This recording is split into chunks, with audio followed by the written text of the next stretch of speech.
Board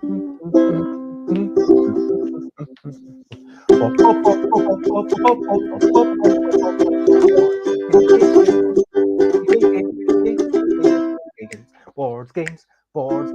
I might be talking about board games, because I'm not gonna shout. I am starting off this streaming with a little bit of singing, and once again I have M Lowry. We are talking about agency, rules and empowerment. That's what we'll discuss. Thank you everyone for joining us. Hello, good morning, good afternoon, good whatever it is, wherever you are. 10 a.m. ish UK time for Busy Beats and Board Game Blether. And we're discussing rules, agency, and empowerment. Thank you, Chris, for joining me. Thank you once again for having me, Bez. By the way, I noticed that down below, over just there, you've got CM Lowry. So are your initials public? Oh, so the thing is with it is basically I started off all this as a sci-fi writer, and there's a Chris Lowry in America writing loads and loads of sci-fi novels, probably better than me. And so I felt being Chris Lowry writing sci-fi novels in the UK was probably a bit of a challenge. So in the kind of great tradition of like J.R. Tolkien and C.S. Lewis and that sort of thing, I went with C.M. Lowry. But yeah, I am also Chris, and then I refer to myself as Chris, and then people don't know if they should call me CM or Chris. I'm very happy with CM, whichever really. Hello, Yoda. It is lovely to see you. I hope you are generally having a wonderful day. And yeah, it's a bit early for questionably quick questions, but what does the M stand for, if you're willing to say? Oh, Mark. So Christopher Mark Lowry. Fair enough. And so now we have discovered, pulled back the identity and taken off the hood of Christopher Mark Lowry, CM Lowry, or Chris, or whatever you want to call them. Can I ask one back? Do you have a middle name that you use? I do. I prefer to go just by Bez unless I'm being referred to in a legal context. Okay, fair enough. Hopefully we're not going to enter a legal context during the course of this chat. But yeah, after one of the things that we were going to talk about last time was safety techniques. And we had this side tangents about empowerment and agency and what that really means. And sometimes you need to make the rules more clear, because ironically, having clear rules can give you more empowerment because you know what's going on.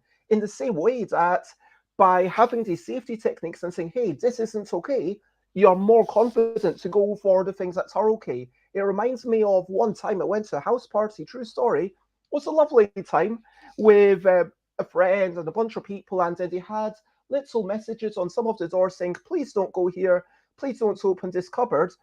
But everything else that didn't have a message was implied to be okay. You could open the fridge, you could open the other cupboards, you could use the oven if you wanted, and every other door was free for you to explore and wander around their house. And obviously they'd got to respectful people. So I think it's interesting how there is this kind of almost a paradox. But I thought we'd just talk about how to give people the maximum amount of rules, agency, and empowerment. Do you have anything to say about this? I actually was just looking on my windowsill. I can't find them. I've got a load of little badges, little like wooden signs that we hang on doors when we have, because we quite often have like 50 people around, saying, please don't come in this door. And then because the vibe is otherwise you're allowed everywhere. Yeah, I think knowing what is not okay and what is okay can be really helpful. I think maybe quite a lot of rules, quite a lot of safety systems focus more on the what's not okay than the kind of, what actually are we interested and excited about exploring. But yes, I think my example for that is probably when I go dancing. So I'm quite into ska punk. Okay. So I go to punk gigs, and at punk gigs, dancing's easy. You just go 100%, flail your limbs in whatever way you want. It doesn't matter. You just go for it. Yeah, exactly. And then every now and then I go to, and you see that the thing is, if you did that in the middle of a ska gig, no one would turn an eyelid. People would join in. like people would copy you. But if you, I recently went to a silent disco thing, and it was just like pop music, and basically, if you go 100%, you're an idiot, and like everyone's just sort of going like 5% or something, and basically, I just don't understand that. I actually felt, given that I don't feel self-conscious going like this to a load of strangers on the internet, I felt incredibly self-conscious, being like, is this too much? Is this not enough? So yeah, I felt unsafe actually, a little bit. I mean, not very unsafe, a bit unsafe. Like, when you say unsafe, you mean you felt anxious? I mean, what do you mean by that word? Yeah, probably a bit unsafe, a bit anxious, a bit. I think fundamentally, I just felt unsure, uncomfortable, and really the key is, so I wasn't having fun. Like that was what it came. I just didn't enjoy the experience. Yeah. And that's a really important thing, that by having rules that are clearly written, you know exactly what you're trying to do. And let's be honest, absolute freedom is kind of terrifying. I think that most humans want a little bit of guidance. I personally really crave to be told, hey, this is what you're meant to be doing. Yes, this is an important thing to do. And it's like, whether if that comes with a, hey, good job, Bez, at the end, then even better. But generally, just a little bit of, hey, you are on the right track. This is what you should be doing. This is what you should be spending your time doing. And having some clarity of rules in a game makes it clear. And so one thing about clarity is something like Ticket to Ride, which it's a great game, obviously, but it can be played in a very cutthroat manner where you're getting in the way of each other and, hey, I'm going to jump on this tiny track, not because it's any good for me. If anything, it's going to cost me points, but I've got a suspicion that you want this. And if I'm right, then that's going to cost you way more points than it's going to cost me. And you're my primary, competitor right now. We just played, we've been playing as a family, the Ticket to Ride. There's one called Ghost Train, and there's another one that's just the general kids version. And actually, I think it's probably got a bit of a leg up over the. I mean, it's smaller. It's a smaller board. It's all a little bit less intense. But actually, because it's that bit smaller, you're only really going to block someone if you need that route. Like, as in, because there aren't loads of little fiddly little one routers. And so we found actually it just meant if someone blocks you, you still get blocked. And because it's smaller, that opportunity space closes up much quicker. But it did take out that, I mean, that could be fun though, with the right group, like something horribly aggressive and, it's stretching time. I could, what am I going to do? I can do some, I'm going to try and touch my toes. I'm not very good at that at all. But yeah, I think we've given a little bit of an introduction to the topic. Hopefully that explains what we're talking about. Let's have a very quick back pedal to talk about recent highlights, living life and seeing the sights, recent highlights, playing games and other life. Recent highlights. So, talking about recent stuff going on, I thought I would talk very briefly about the Twitter palaver. So Twitter decided that they would block people who posted links to other social medias. And people said, hey, what's up with this? This is a bit messed up. And if you now look, they've just deleted that tweet where they said this is what would be going, obviously backpedaling. There was a point someone mentioned, hey, this is actually something that Europe will fine you about up to 20% in the event of repeated infringements of basically gatekeeping other competitors on your platform. And obviously, if you say as a principle you're going to block people, then Elon Musk said, going forward, there will be a vote for major policy changes. What are you all about, Elon Musk? I mean, you can't just abdicate responsibility like that. I mean, you already had some, but then Brianna Wu said, puts up a poll asking people if you want to resign. And 45 seconds later, Elon Musk asked people. And here with about 16.5 million votes, it's 57% in favor of Elon Musk resigning. Yeah. As Nuria Casellas, a friend who's also been on the show before, says, this is a very surreal way of running a company. And everything rolling back, have you not got any sense? Can you not think of what might happen and try to consider these things before you're acting? It seems not. Hello, Elaine. It is lovely to see you. And so, sorry for kind of you just came in at a rant. Yeah, it was definitely a rant there, wasn't it? It was. I mean, I agree with you though. I think for me, I like Twitter. I have enjoyed Twitter. Lots of people say Twitter is horribly toxic.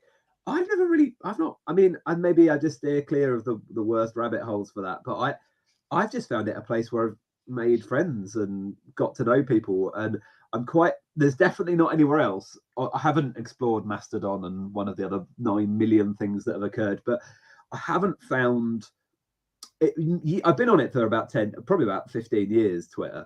And they used to say Facebook is all the people you went to school with, and Twitter is the people you wish you'd gone to school with. And I've just I'm in like four circles on there really. So I'm on not actually circles. Is circles a thing? I think circles is one of it. Probably. I'm not actually in any circles. I just meant. You mean like a metaphorical thing? Yeah, exactly. I've never been in Spaces either. I think they got cancelled and then uncancelled earlier this week. Elon Musk had a discussion with some media people, and then they asked a question that Elon Musk wasn't happy with. And, the whole thing of you're not allowed to dox anyone, but then Elon Musk showing a picture of someone with their car license plate, asking if anyone recognized this person. It is... Yes, again, to quote my friend, incredibly surreal. He's a bad person, isn't he? Unfortunately, I kind of feel like it feels like a reflection of how someone would run a country, because it is like little fiefdom. Do you know what I mean? Yeah, it is like a little despotic dictatorship, isn't it? And I mean, I'd like to believe that I would be a bit more of... I mean, let's say I was supreme ruler of the world, like, I like to believe that I would be, a bit... You can't just do things that are clearly all about you and setting up stuff for your own good. I mean, that's... So given that today we're talking about safety, is it safe for us to really fall deep into the pit of contemplating the reality of political... Okay, yeah, that's a fair point. And Elaine says Musk didn't want to be head of Twitter anyway, did he? I'm not sure what his motives are at this point. Out of his depth, bad motives. Is he doing it on purpose? Who knows, honestly? I mean, I would say that, my understanding was that if you pay 48 billion for something, presumably you want to kind of control it. Presumably you want absolute control of that. But for me, I've not been on Twitter as long as you. I just checked, February 2014. There's my little account. And I actually joined very much as a promotional tool. So 2014, that was when I was thinking about putting in a bind on Kickstarter, which has since become Yogi. And it is... The truth is, if I didn't need to do promotion, I probably wouldn't ever be on most social media. I would probably cut it down by about 95%. But then there is a related little bit of happiness that comes out of it, because for sure, if people are replying to the LDEC tweets, then back when they used to be going regularly, it would always make me feel quite happy that people are replying to that, and sometimes we'd actually have interesting conversations. And I've tried to be a genuine person, and I think that, I've managed to, like, the fact that I've got 4,000 followers. I had much closer to 4,000 followers before Musk took over. I think lots of people saw their numbers dwindle as people literally left the thing. But I like to believe that those are all people who have some awareness of who I am. It's not just people, yeah, whatever, I like this tweet. And I try to put myself out there. I try to kind of share things that are interesting, and I try to have good conversations. But like going there now, it's just always got, I don't know if I'm going to continue. And it's certainly taken my desire a little bit out of it. It has become a slightly less pleasant space for me. It has become, in a very,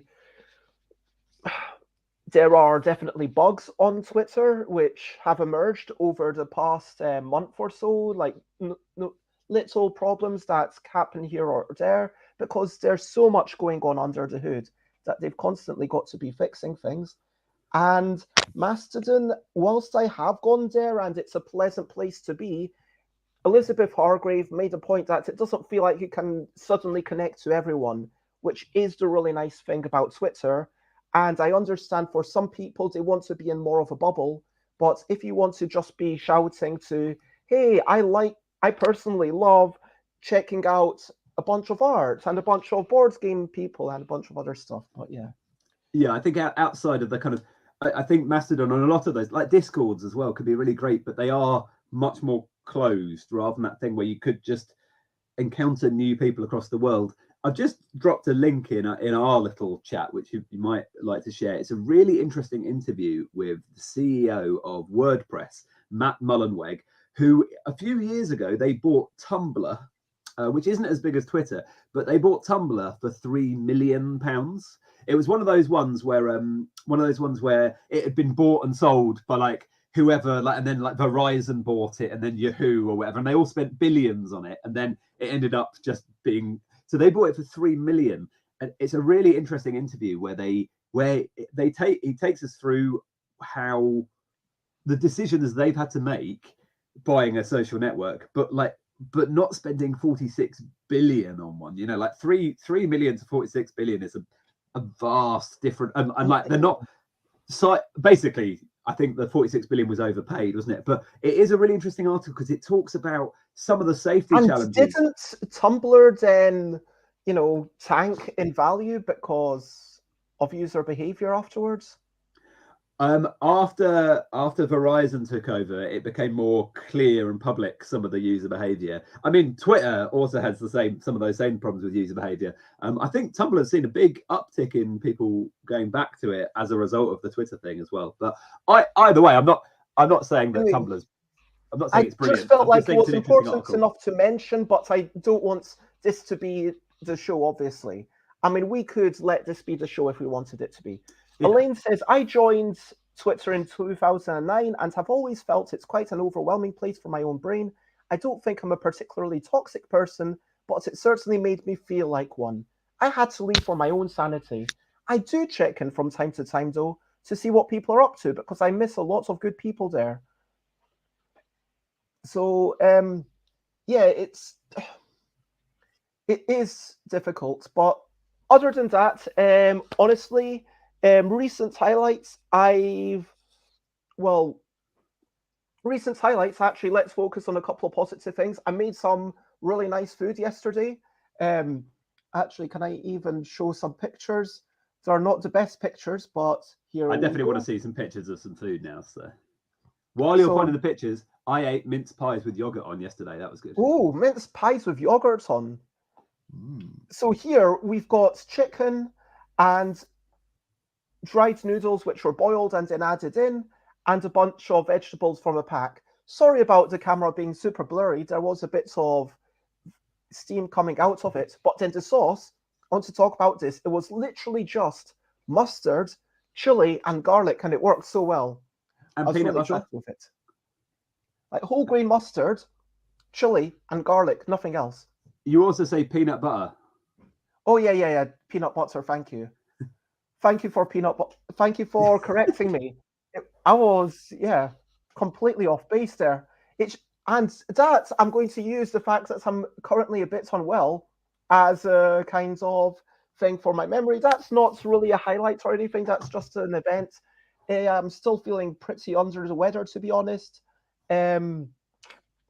been playing a slow game of Trucis on Board Game Arena. Watched a lot of Dragon's Den was my main thing that I did while I was awake. And yeah, sleeping a lot.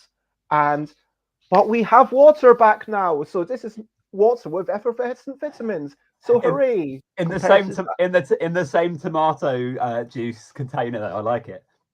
It might be a different one. I had a lot of tomato juice containers. Nice. Elaine wants to know hot mince pie or cold? Oh yeah, definitely hot. I mean, it was a supermarket one, so it went a bit soggy in the heat. Like I prefer, I like to make mince pies. I'm ill as well. Yeah, definitely. One of the best gifts I ever got from a patient. I'm a doctor as well, which I covered last time, but if you weren't here, my mum's a GP and I'm a GP, and my mum every Christmas, like the whole time I was growing up, we would just get like shelves of chocolate, wine, like honestly, she probably got like 50 different presents from patients. Okay, I've been a GP 5 years. I've had 3 presents. Like, I don't know what that says about me or whether or not the culture's changed. General sentiments of the NHS that because it's without trying to get too political, and thank you so much, Elaine, lots of love.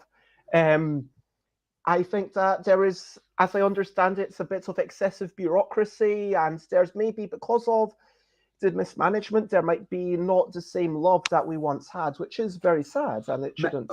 Or maybe I'm just a horrible, grumpy GP and no one likes me. Who knows? But one present I got was I got chatting to a patient about mince pies and how I like making them, and she brought me in, this lovely little old lady brought in a handwritten copy of the recipe that they use with and so you make your sweet crust pastry, and then you spoon in a little bit of what's it called? The cheese, like Philadelphia, like the cream cheese. Oh, cheese spread. Yeah, like a little spoon of that in, and then you put your mincemeat on top, and then when you eat them, they taste like they've already had cream poured all over them. It's pretty amazing. Solid. Yeah, and I think any baked goods, if you pop it in a hot oven for an extra 5 minutes, it's always going to taste the best. Definitely. But do you have anything that you want to give a quick shout out to, Chris? Yeah, so we did. We had a carol service yesterday at our church, which was fun. I was playing carols, not on a ukulele, but not really much better. Carols are really hard. I don't know if you've ever I mostly play stuff that's basically Oasis normally. So like 4 chords, nice and easy to do. But carols like do do do do do do do do, like as in they change a lot, and I'm not very good at that. So they got some punk rock carols instead. Elaine says that after Googling about giving a neurology team a gift for Christmas, Google said it was a bad idea. Would you go against Google's advice? Like, as a doctor, would you? Google's wrong. Like, Google's wrong. We like. Why would it be bad? Like, just like the hospital runs on quality streets, like tins of quality. I actually when I was a junior doctor and I did night shifts, I would go around. So the tins of quality streets would be given to wards. So you'd see like the nurses' station, there'd be a few, and they might have the occasional one. But because I was going round loads of different wards, and I was in a hurry, and I wasn't thinking, I'd just like grab one every ward I went to. And then so that one time I decided to keep all the wrappers just to get an idea of how much chocolate I was eating. And I had like 60 quality street wrappers in my pocket, which is like a day's calories at least, I think. But 60. 60? Yeah, like 60. Yeah, not 16. Like a lot. Too many. That is a lot. But overindulgence can not be a brilliant thing. But what can be a brilliant thing, which I think, despite what some people might say, is very hard to overindulge in, is running water from the tap. Brilliant thing, brilliant thing. It's a little thing which is brilliant. I think it's just such an amazing thing of modern engineering. You kind of do that, or you do that, or some people have different lever systems. But you do whatever, and then there's like water that just suddenly comes out, and then you can fill it in. You can wash stuff. You can wash yourself. You can fill a kettle. It's amazing. I mean, running water is such a brilliant thing. Have you ever lived anywhere or had an experience of having to live for a long time without running water? I haven't. I mean, yeah, a few days is pretty much the most.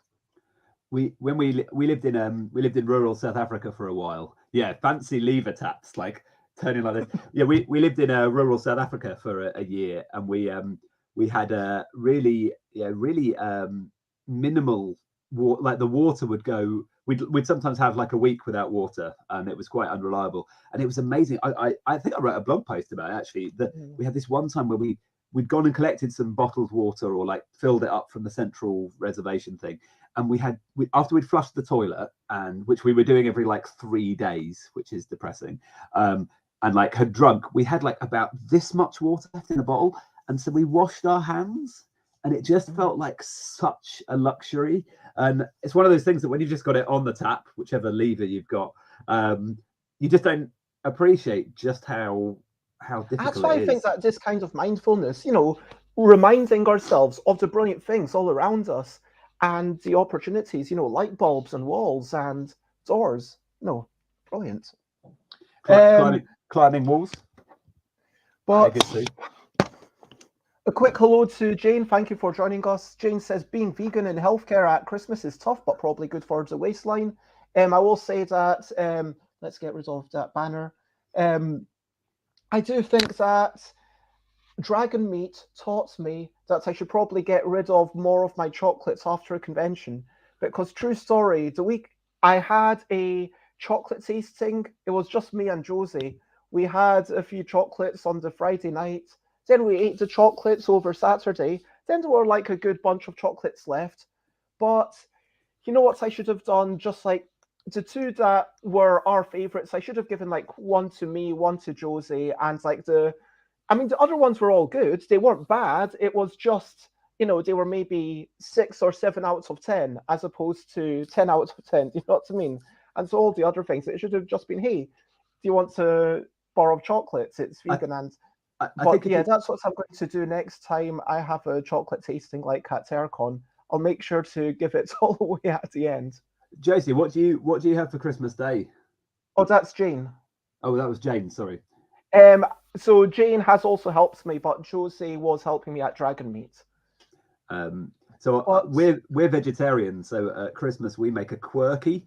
So it's a huge pretend turkey out of quorn. We make it with like a head and feet and eyes that's been a family tradition for about 15 years. But yeah, it's good. Okay. We'll try to crack on a little bit. As always, I do encourage other people to ask their questions. So please do comment, ask questions, follow. And talking about Josie. Hello, Josie. It's lovely to see you. Jane says, I buy a vegan roast and all the trimmings, but I might make a Satan turkey this year. Elaine says, what's your favorite chocolate box type chocolate? So many to choose from. I just like the variety. My favorite is always going to be something I've never had before. That's just me. I like those seashell ones, the Swiss ones. Oh, Leanne. Yeah, they're awesome. Okay, so let's crack on with the main topic and talk about agency and empowerment. So we kind of felt like there's 3 things to talk about. Safety, to make sure that everyone feels like they can do all the things. And there's the clarity, to make sure that you understand what you're trying to do.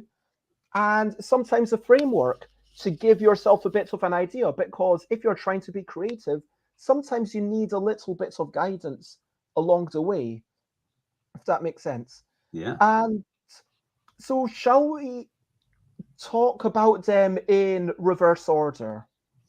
Sure. Let's talk about the framework. So we've got some games like Apples to Apples, where you could just play randomly, putting in cards, chucking them into the middle, seeing what people come up with. And then you've got something else like, Rory Story Cubes, where you have to come up with an entire story yourself, or even more difficult, Why Did the Chicken, which is probably the most difficult creative published board game I know of, which is, it basically gives you half of a joke, and you need to think of the other half, and you need to actually try to make it funny. So that is a challenging. I feel like unless you've got the right game group, that is an unfunny evening. Yeah, I've heard from Kathleen Mercury that she has enjoyed it with certain groups, but yeah, what do you personally enjoy? And this is a question to everyone, but also Chris. Where do you fall on the I could do anything, or I and it doesn't matter, or I could do everything and it's all down to me? I mean, I definitely enjoy the free formness. I don't know if you've ever played Fiasco. So that's a game that gives you some very minimal framework, and then together you create something. And it's based on the relation. You all have player characters, and you don't actually form your characters. You form relationships first. So, say me and Bez might roll up, and we are, you know, siblings, for example, and then we're like, well, maybe you're the jealous sibling, and I'm the, you know, because I'm the one that's always been successful. And so then straight away, just from that relationship, we formed a bit of who our actual characters are from that relationship. But so I really enjoy that, and I tend to feel constrained by you know, we talked before about understanding the rules, but actually if I've got a rule book this big compared to a rule book this big, I feel very stuck sometimes, because I feel like I can't own and understand all of those rules. And so to operate freely and really just kind of explode, and in the same way when I'm doing, say, things like RPG with people, if we've had a safety discussion that's actually people have raised lots and lots of different things, and that's important. It's important that people feel that they can do that. But if I've got something where it's like, I'm now going to have 25 things in my head, you know, if we have a thing where it's like, we just don't want any animals in this game, you know, that's fine. But if there's a lot of nuance and stuff, I'm not saying that's bad. It's just that I find it harder then to just throw whatever lands in my brain out into the group. Yeah, I think that talking about the relationships in Fiasco is really interesting, because it's kind of saying, hey, this is the one thing that matters. And it doesn't really matter what your role is. It doesn't really matter whether what you as an individual character are like, as much as it matters how that relates to other people, because that's what's really going to drive the story. And I think it's really canny what they've done in that game. Jason Morningstar? Morningstar, yeah, from Bully Pulpit Games.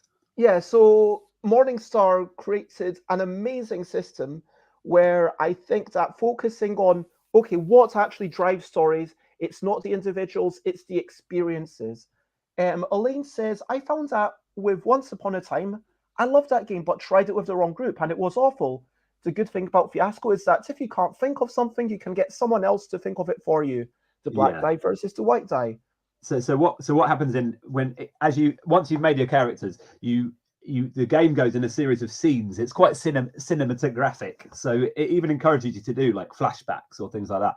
But you can either say, okay, I feel confident saying, you know, in me and Bez's game here, we're going to be at our first birthday party because we're twins. Like say, or if I can't think of an idea at all, I say to the group, you guys come up with the idea of what this scene is.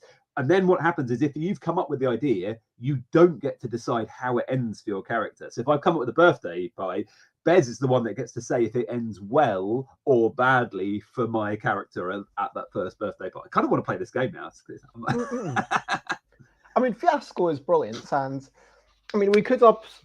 Can you play it two-player? It feels like I feel like we probably could, because I already feel we've got a solid frame. But that's what's so amazing about Fiasco. Not to get distracted totally by Fiasco, but all we've got here is that relationship, siblings. We had nothing else, and already a flavor is developing in it. You know.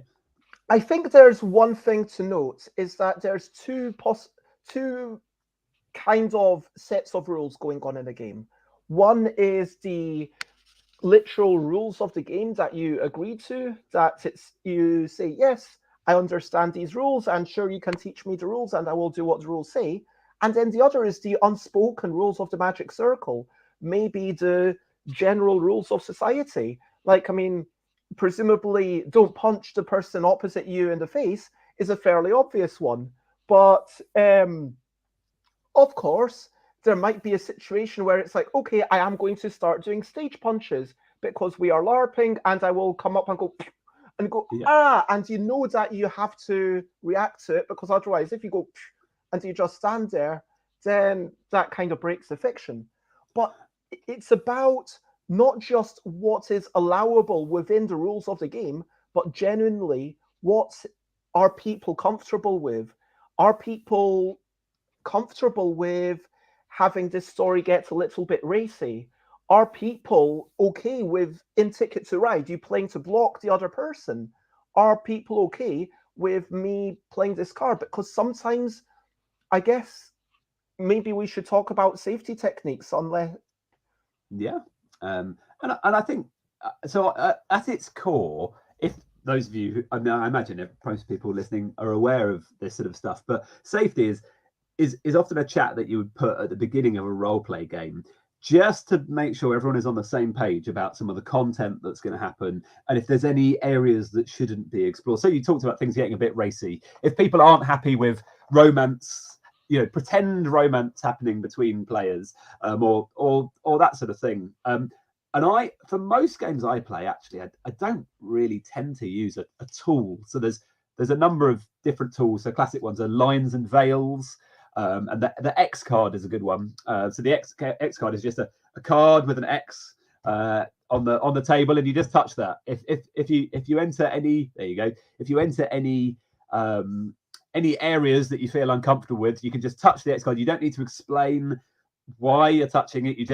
And then everyone just moves on from that topic and doesn't go near it again. Most games I play, because I mostly play with people I'm very comfortable with and have been friends with for a long time, we don't really need a full safety discussion. We're more likely to just have a bit of a chat saying, how's everyone feeling? Any areas we need to kind of be careful with. But when you're playing at a convention or something like that, it can be really good to have something a little bit more something formalized to safeguard you.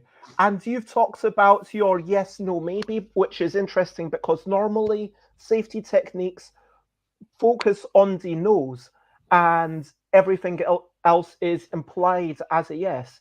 Whereas you say, this can ultimately, it's just about good communication. Like when we come here, I like to check in with people. Hey, is there anything that you don't want to talk about? Because I'm not going to ask about your sex life, but I might ask about how much money you made or how many copies of a game you sold. And if you'd rather I didn't ask about those things, then please let me know ahead of time. Whereas here, whether it's for a game where you say, yes, we're playing a game together, yes, we're here to have fun, yes, we'll respect each other, yes, we will respect what we've decided. We could equally do that not just for a game, but for the conversation. Yes, this is the topic of the conversation. Yes, these are things that we're going to talk about. And it kind of, because, sorry. You need some more vitamin water. Explain. Yeah, so I think yes, no, maybe.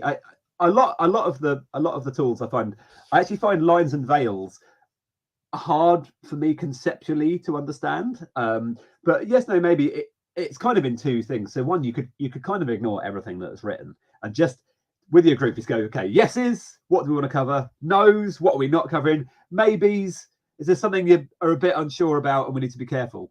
Or you could use it as a full kind of collaborative discussion tool like that, where it has you just a little bit of a, not even a mantra, but just almost like a constitution of, yes, we're playing a game together and play works best in safe spaces. So like by saying that, we're kind of setting the framework of actually, if it's not safe, then it's not going to be play in the same way. And I know some people enjoy horror jumps and things like that, and so even that's, all of these things are arguable, aren't they? But what it happens is you talk about things you like and then things that you would like not to happen. Yeah, and it then doesn't have to be a big conversation. No. It's not rocket science. All it requires is that people are open about what they're okay with or what they're not okay with, or when something gets taken for granted, people are empowered to speak up and say, hey, I felt uncomfortable about that. Because I know situations where people have seen stuff or experienced stuff and they haven't, maybe they're in a new group, maybe there's a new face and are coming with a lot of people who've played together and are like, oh, I'm feeling a bit uncomfortable, but I don't want to really speak up. And when I talked about, all the things that can go wrong, Elaine says that applies to a lot of games with heavy interaction, like hidden role games as well. And I think, yeah, when you're talk about, I mean, with social deduction games, it sometimes needs to be said. Yes, if I'm playing diplomacy or if I'm playing One Night Ultimate Werewolf, I am going to lie during this game. And if I ever do this, this means that I'm not playing. Like I did this, I've never actually. I think it was only once I had to do this, which was during a playtest of a game. That I just said, by the way, just to let you know, in all honesty, I think there was a mechanical mistake that's been made, and I wanted to make it clear that this was me being honest, whereas everything else it might be a lie. And sometimes I'm even so clear to say, okay, I've taught you the game now. Hopefully you understand the rules. Now, please don't trust anything I say in the future. That would be an amazing mechanic in a game to just say, hi guys, just so you know, I think there's a mechanical mistake being made. But actually what you're doing there is actually lying. And that would be a very confusing game to play. And this is where sometimes, like with a LARP, where you have, hey, I'm clearly not in the game. That's a really important thing, just as a check-in to say, hey, are you actually crying? Or are you screaming? Or are you just play acting as a screaming? Because when you're doing social deduction and the conversation is so similar to real life, people can get confused, right?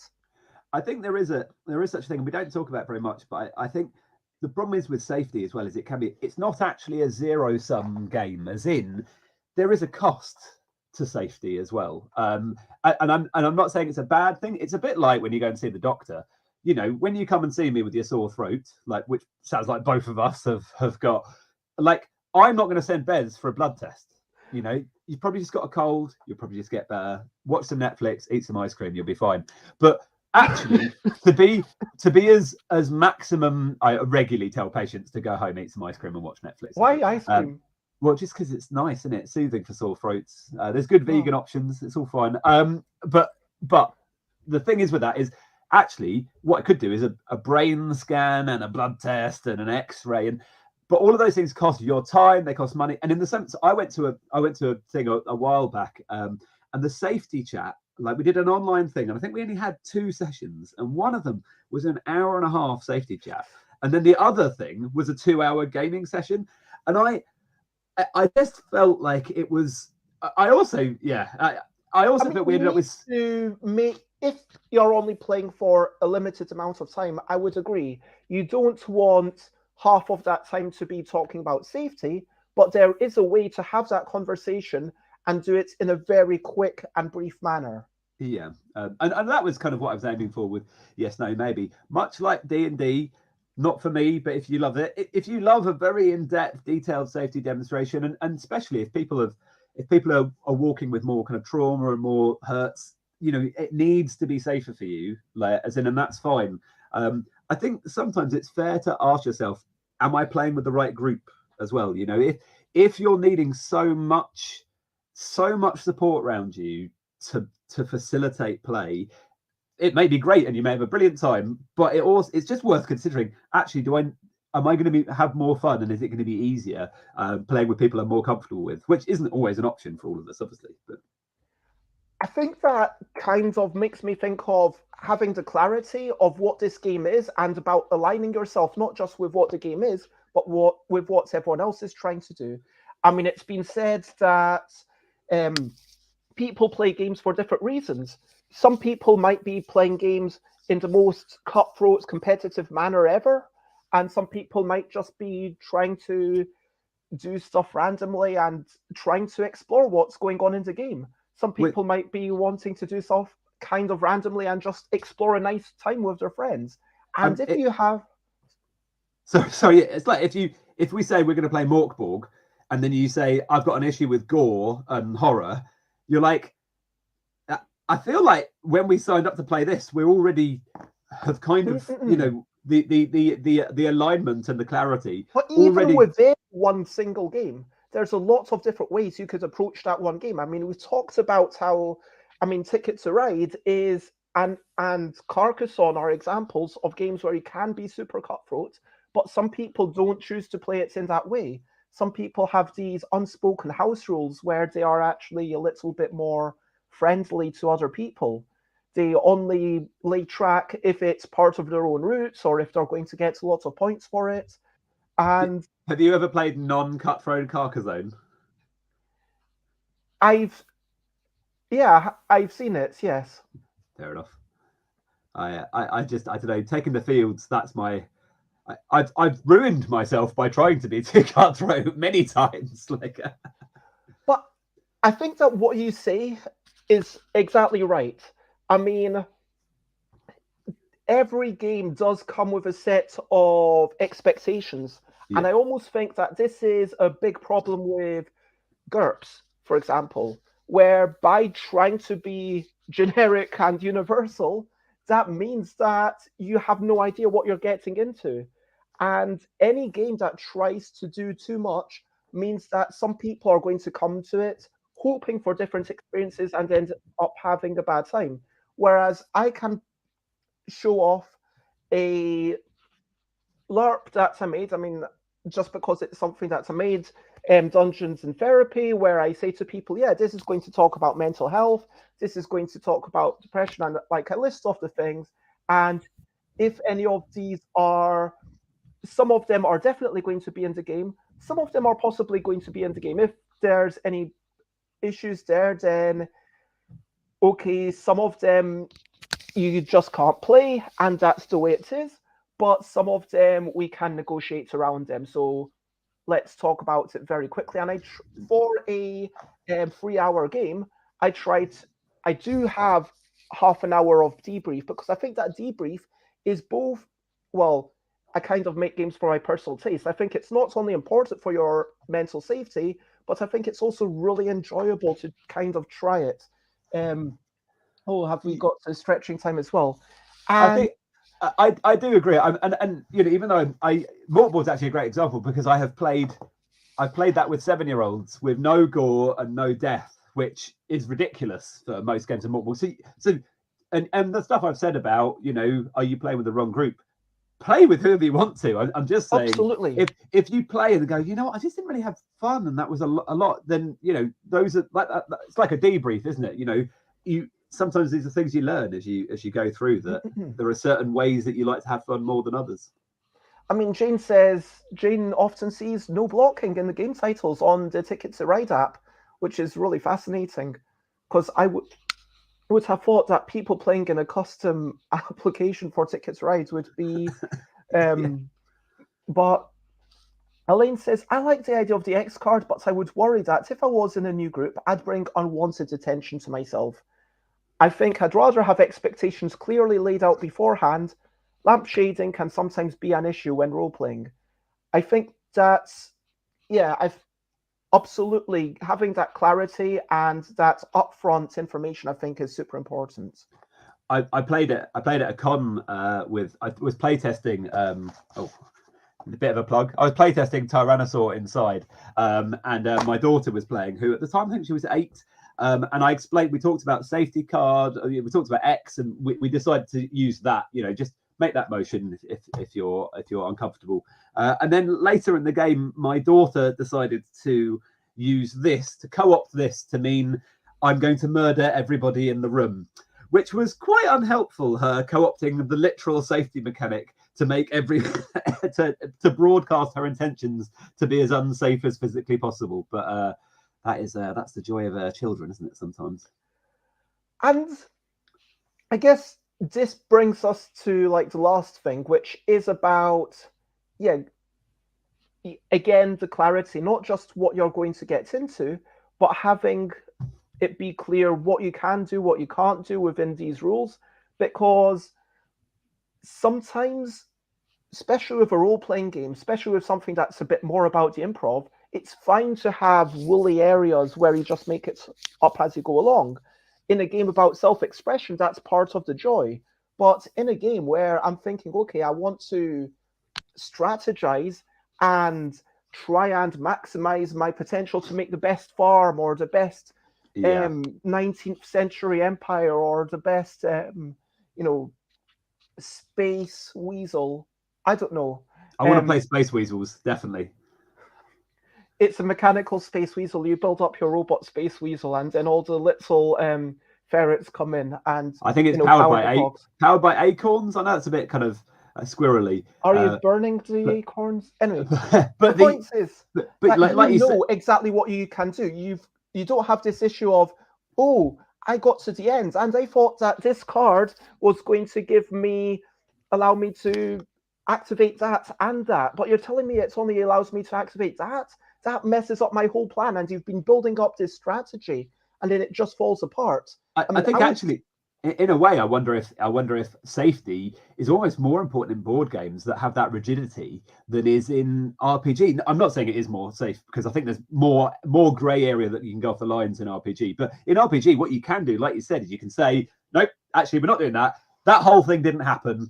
Let's rejig that. Whereas if you've been playing Ticket to Ride for an hour and a half, and then you get blocked, and you weren't aware that that was an aggressive strategy that could happen, you've lost your game then, and like that whole hour and a half, it's lost, and it hurts, and you can't then say, well, actually, no, we're not going to have blocking, because the person who's blocked you has been working the whole time that's a valid and fair tactic that they can use. Yeah, 100%. I agree that this is why upfront conversations are such an important thing.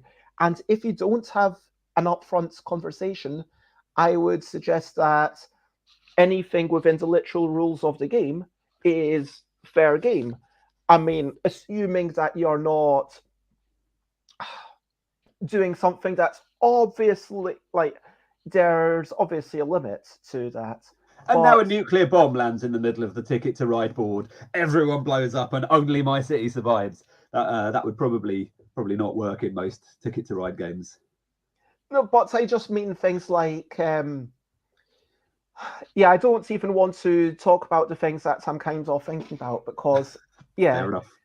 But if I've not decided, hey, I'm going to play this way, or if we've not decided we are going to play exactly this way, I think it's a reasonable expectation typically with strangers to assume, okay, anything within the rules of the game are allowable, especially within a board game where it's not as if you are going to bring in repugnant subjects or something that's going to horrify someone.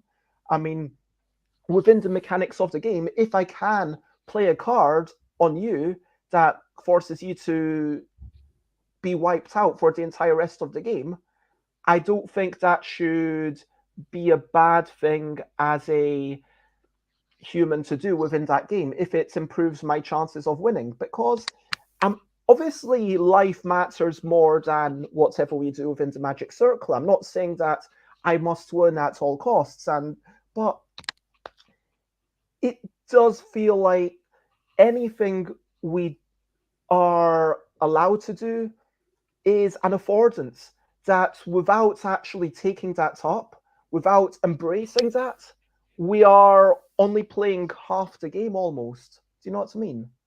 Yeah. But I feel like we've covered a lot. Is there anything else that you would want to say about this subject? I think we could probably carry on talking for quite a while about it, but I think we've covered. I think we've pretty much we've done a good grounding on it, haven't we? So, is there anything else that other people would like to say or ask? As always, I flash that up for a brief moment, but I'd always say, please do feel free to comment, ask questions from Like Follow. That's why I do this live, and I really appreciate everyone who's been here. Thank you, everyone. And at this point, it's the question of the day. Question of the day. Here's a little question before we go on our way. Question of the day. What would you like to ask? Oh, me or them? Oh, well, I was going to let you, Chris, take the question of the day. But if you don't have one, my question of the day is going to be, what do you like on a curry? Do you like curries? If so, Oh, I do. what ingredients, like not just the spices, because there's a lot of spices. Let's not talk about all of those. But what's the key bits that you really like in a curry? Well, so I I quite like bindi, lady Lady's fingers. fingers, Yeah. okra. Which because we talked a Mm. lot about beetroots and aubergines. So I was thinking about like bindi bhaji. I think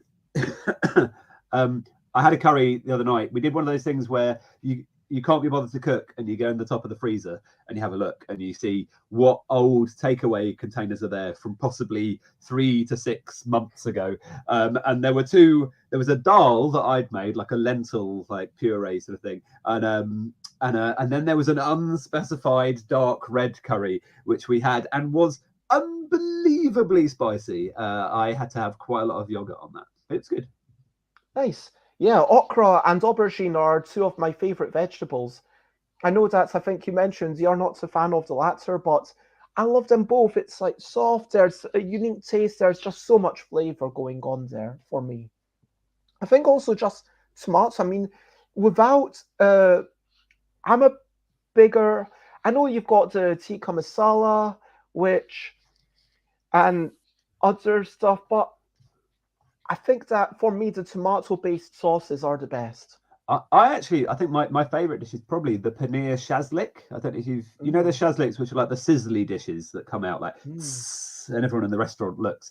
But so paneer shazlik, you just get paneer that's been pan fried with the tikka spices, and then you just tend to get like tomato, pepper, and onions, but like loose, like as in so not like mixed into a sauce or anything, but just kind of pan seared with a bit of spice on, and actually just I just find it makes the individual Mm. vegetables just really shine. Like I end up eating just kind of half an onion, and I never just eat half an onion, but like actually like cooked and fried. Oh, absolutely delicious. I mean, my mouth was watering, and Jane says, "Oh, Bindi Bhaji, love it. My fave used to be sag paneer before I became vegan. I'd probably say tofu sag or sag aloo these days. That sounds lovely. So, over to you. What are you up to? You can share botany if you want to. What are you up to after this? I mean, I really, really have to send a whole bunch of stuff out. I've not been out of the house since Thursday. I've just been really struggling, to be honest. But yeah, I'm kind of teetering between allowing myself going back to sleep and actually cause I feel worse than yesterday, or but oh yeah, making getting the packages done and making my way to the post office, which if I do that, that will be like my major achievements of the day. How about you? What are you up to? Yeah, I've got a few packages to send out. A few people have responded to Kickstarter surveys, and I need to send things out. I am going to go. I've got a friend whose wife died sadly last year, Oh, and we're not around at Christmas, so we're going to go out for a Christmas lunch with me and my kids with them. So that'd be nice. And we're going to play. What we're going to play? Oh, I forgot the name of it now. I'm probably going to play Villagers. I don't know if you played Villagers mm-mm. in the cafe, which is a fan of ours. I've also been completely crushed by my 6-year-old at it recently, which is hilarious. They just chose the cards that look nice and ended up building like a perfect like tableau. I also just as a final plug, my Kickstarter has 4 more days on. It's called Operation Santa, and it's a comedy horror role-playing game set at the North Pole. We talked about kind of inclusion and safety and things like that, and one of the steps I took with it is I've got a Greenlandic sensitivity what's the word, coordinator, no, consultant, there we go. Just making sure that the weird crazy Danish things that we do in it, that we're not crossing any lines that we're not intending to cross. But yes, check it out. It's quite cheap, it's quite silly, it's got lots of fun ideas, and it's quite pretty as well. I think there's polar bears and penguins. And that's up on the screen, and I'm just sharing the links there. And yeah, Elaine says, yeah, the postal strikes are an issue at the moment, although I 100% supports Royal Mail for striking. Yeah, same. Jane says, can you compromise with parcel collection so you don't have to go out, unless you think getting out of the house will be good for you today? Um, I mean, I've not done the parcel collection, so I don't know how. I think that would stress me out. I don't know how that works really, but I really appreciate the love and the suggestion. Um, but no, I'll probably try and just send out the stuff that people paid for, and there were a whole bunch of stuff that I wanted to send for people who've helped me out over the year. But I'll do that, another day when I'm feeling better. Because whilst, normally, yes, it's more efficient to, if you've got 10 things to post, do it, or 20 things to post, do it all at once. But if you're feeling really rubbish, then sometimes you're like, yeah, I'm just doing half of it, and I'll leave the other stuff for another day. Let's recap and wrap up before we finish up. We talked about so much stuff, and we talked about the idea of some things not being okay explicitly means that implicitly the other stuff is okay. We talked about ska punk dancing, and sometimes if you are doing a silent disco and then you kind of wonder what is okay, and sometimes you need that conversation up front. We talked about Twitter and yeah, the palaver. We talked about food and me forgetting the fact that I use peanut butter in everything, basically. Yes, peanut butter is a magic ingredient. Yeah. Vegan Christmas, Dungeons and Dragons, guidance, fiasco, the way that it talks about the relationships, not just the individuals, because by giving you, by specifying the things that really matter more, then you still feel like you have the same amount of empowerment of doing stuff, but then it feels like you're not going to go off the rails and you're still going to have a good game no matter what, because those relationships which really matter have been set. We talked about safety, make sure that it leads to a true feeling of freedom and true play, as Chris said, talking about the clarity of style and setting expectations, Ticket to Ride on the app, saying no blocking, and understanding what is meant by that. Space weasels, and when you've got your rules, making sure that the rules explain what's going on. Because if there's a rule that's misinterpreted, then that can feel like the most disempowering thing almost. If you get to the end and your entire strategy had been hinging on being able to do a thing, and then you see, no, but that I can't do that thing. And that feels very different to the other person getting in your way. It feels like the game itself has broken down once you realize that the fiction that you believed is not the true fiction. It's not a nice thing. And then, of course, we talked about parties and food and curries and going out to the post. At this point, thank you very much, everyone. Lots of love. If you want to check me out, I'm Stuff by Bez, stuffbybez.com/streams. If you want to check out Chris, where would you like to be found? At M Lowry author on Twitter is probably the easiest option, and one of these other 700 links below as well. We've still not talked about Beyond Cataclysm. It'll have to be another time. Never mind. Absolutely. So at this point, I just want to say thank you very much, everyone. Thank you, everyone, for joining in the conversations, lovely comments, lovely chat, lovely questions. And thank you, most importantly, to CM Lowry. Thank you And for having me, Bez. I guess the only thing left to say is, as always, bye, bye, bye, bye. This is goodbye song. Bye, bye, bye, bye. Thank you for watching along. Bye, bye, bye, bye. This is the end of the show. Bye, bye, bye, bye. Now it's time to go. Bye, bye, bye, bye. This is goodbye song. Bye, bye, bye, bye. Thank you for watching along. Bye, bye, bye, bye. This is the end of the show. Bye, bye, bye, bye. And now it's time to go. Bye, bye, everyone. Bye, guys. Bye, Josie. Bye, bye, Elaine. Bye, bye, Chris.